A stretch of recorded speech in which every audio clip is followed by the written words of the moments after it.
This is day 5 of Advent of Cyber 2024, and this challenge is called SOC-mas XX-what-ee. The days in Wereville flew by, and software's projects were nearly complete, just in time for Christmas. One evening, after wrapping up work, Software was strolling through the town when he came across a young boy looking dejected. Curious, Software asked, "What would you like for Christmas?" The boy replied with a sigh, "I wish for a teddy bear, but I know that my family can't afford one." The brief conversation sparked an idea in Software's mind. What if there was a platform where everyone in town could share their Christmas wishes, and the mayor's office could help make them come true? Excited by the potential, Software introduced the idea to Mayor Malware, who embraced it immediately. The mayor encouraged the team to build the platform for the people of Wereville. Through the developers' dedication and effort, the platform was soon ready and became an instant hit. The townspeople loved it. However, in their rush to meet the holiday deadline, the team had overlooked something critical: thorough security testing.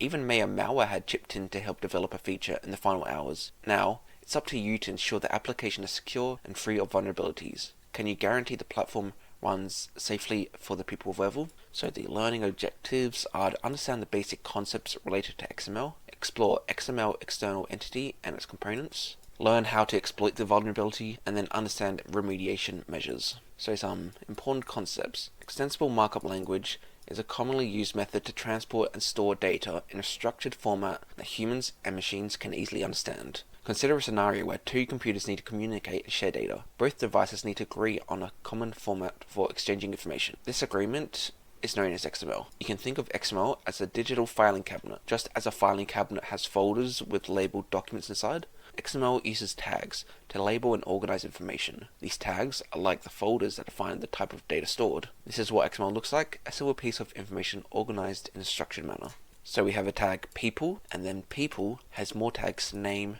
address, email, phone, and within those tags is the actual value. So the people tag has the name, address, email, phone tags, and the name tag has the value glitch, address has the value Wereville, and email has the value glitch@wereville.com, and phone has the value of 111000.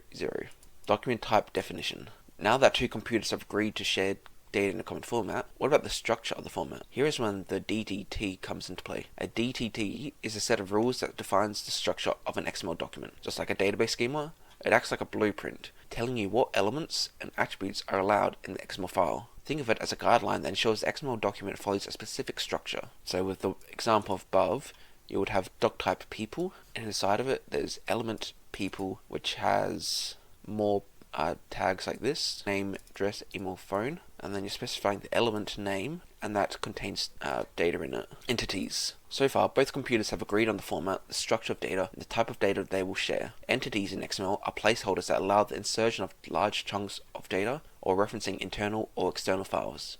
They assist in making the XML file easy to manage, especially when the same data is repeated multiple times. Entities can be defined internally within the XML document or externally referencing data from an outside source. For example, an external entity references data from an external file or resource. In the following code, the entity and ext could refer to an external file located at http://tryhackme.com/robots.txt. We are specifically discussing external entities because it's one of the main reasons that XXE is introduced if it is not properly managed. XML external entity. After understanding XML and how entities work, we can explore the XXE vulnerability. XXE is an attack that takes advantage of how XML parsers handle external entities. When a web application processes an XML file that contains an external entity, the parser attempts to load or execute whatever resource the entity points to. If necessary sanitation is not in place, the attacker may point the entity to any malicious source code causing the undesired behavior of the web app. For example, if a vulnerable XML parser processed this internal entity definition, which is now pointed to the etc password file, it refers to the sensitive file etc password of the system. When the XML is processed, the parser will try to load and display the contents of the file, exposing sensitive information to the attacker. In the upcoming tasks, we will examine how XXE works and how to exploit it. So for this challenge, we need to turn on the virtual machine, and we then need to scroll to the very top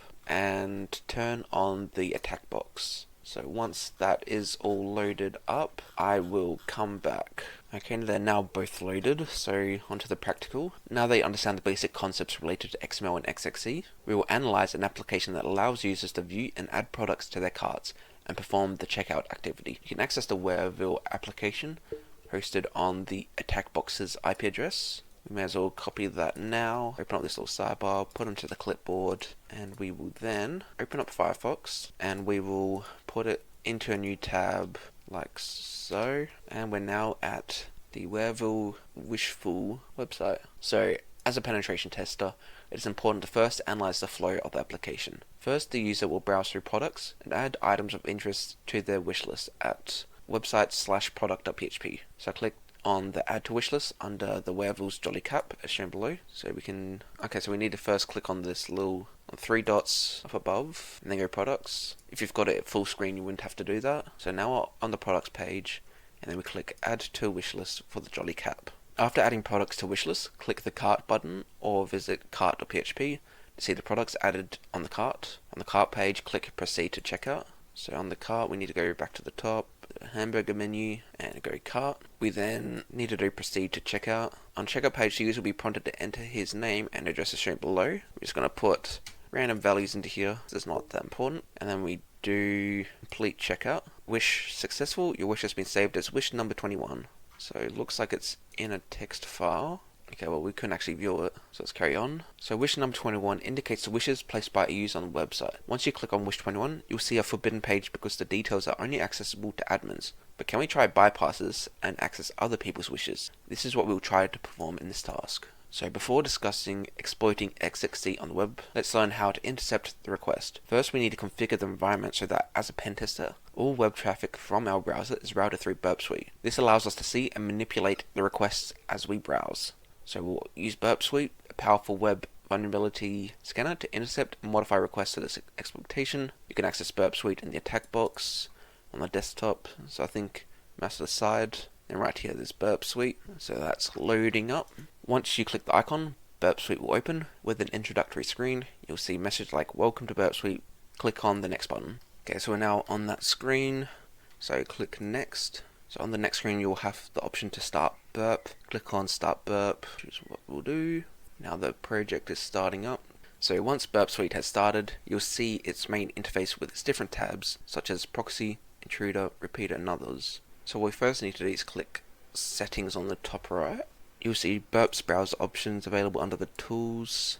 So Burp's browser, and then it wants us to allow Burp's browser to run without a sandbox. After allowing the browser to run without a sandbox, we would now be able to start the browser with pre-configured Burp Suite's proxy. Navigate to the Open Browser option located at the Proxy Intercept section of Burp. So talking about here, or actually no, so exit the settings and go Proxy and Intercept. Open the browser by clicking the Open Browser right here. This open, we go to the address of the attack box. So once you browse the URL, all the requests are intercepted and can be seen under the Proxy HTTP History tab. So if we open up Burp Suite here, so Proxy HTTP History, currently doing a GET request to the attack box, we'll see all the requests happening here. So go back to the browser, and in here, wait no, not the browser, we're using the proxy now. Actually, we may as well exit from that, and then we'll go down here, this one, the Burp Suite Chromium. Okay, so I was kind of wondering why it was taking so long. I think, so we've got intercept on, so need to turn it off for now, I think. Yeah, so if you turn intercept on, messages between Burp's browser and your target servers are held here. This enables you to analyze and modify these messages. So we weren't even able to load it before, so now we've got it loaded. So if we now go to the product page and click add to wishlist, we should see in Burp Suite, in the HTTP history, it looks like this post request right here. We can see wishlist, user ID 1, and then product ID 1. So in the above XML, product ID tag contains the ID of the product, which is 1 in this case. Now let's review the add to wishlist request logged in the Burp Suite's HTTP option under the proxy tab. So it's the post request, and as we saw before, it's got the wishlist right there. So this wishlist.php accepts the request and passes the request using the following code. So it's loading the XML like that.